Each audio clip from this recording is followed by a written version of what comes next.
Excellencies and ladies and gentlemen, it's great to be here in this beautiful building of Reader Hall in Queen's University.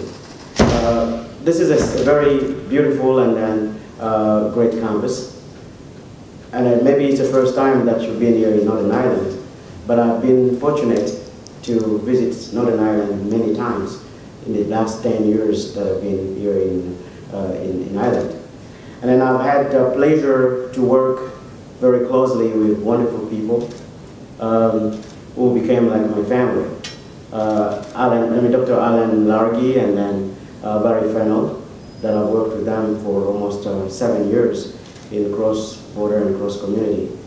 So when we visit, or when I visit Northern Ireland most of the time, and then looking at the conflict and then the result of all the trouble that Northern Ireland has gone through, and then I reflect it globally, and then sending my thought to many places around the world where people experience also this kind of conflict and then atrocity. My first thought in my journey, my mind, and just sending me to the Great Lake region of Africa, especially in the small country of Rwanda, where the hatred among people, among the tribe, lost the lives of almost 1 million people through the genocide. And then I didn't stop there thinking. I went to the eastern part of Congo, where as a result of the rebellions and then the conflict between the rebel groups, almost 11 rebel groups operating in the area against the government, and then looking at the number of people who have died as a result of the conflict in the area, amounting almost to 5 million people. And then it's really showing how the world needs much work. I didn't stop there thinking of the area where the conflict has really devastated people. I send my thought, same in East Africa, in the Great Lake region, especially in the eastern part of Congo, where I see Panzi Hospital. It's an hospital where women who have been victims of rape, repeated rapes by the rebel group, are being treated, being given a hope in that hospital. And then I don't stop there thinking. I just take my thought again to the shopping mall in Westgate in Nairobi, where innocent shoppers were again down by radicalized Al-Shabaab.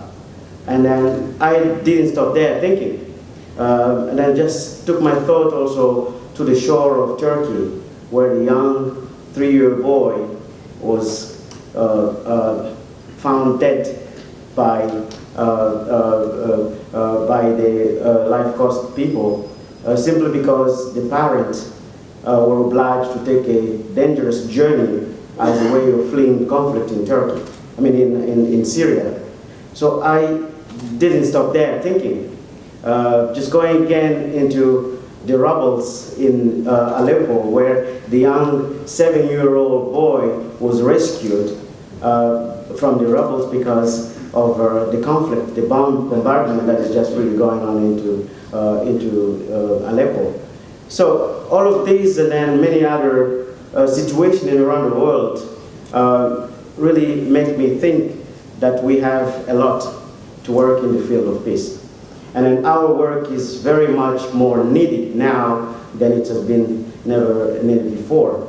So the gathering here today will define the commitment that we, all of us, as peace builders, have been doing around the world, and then will be a platform to sharing the greater experience that we've done in our own countries.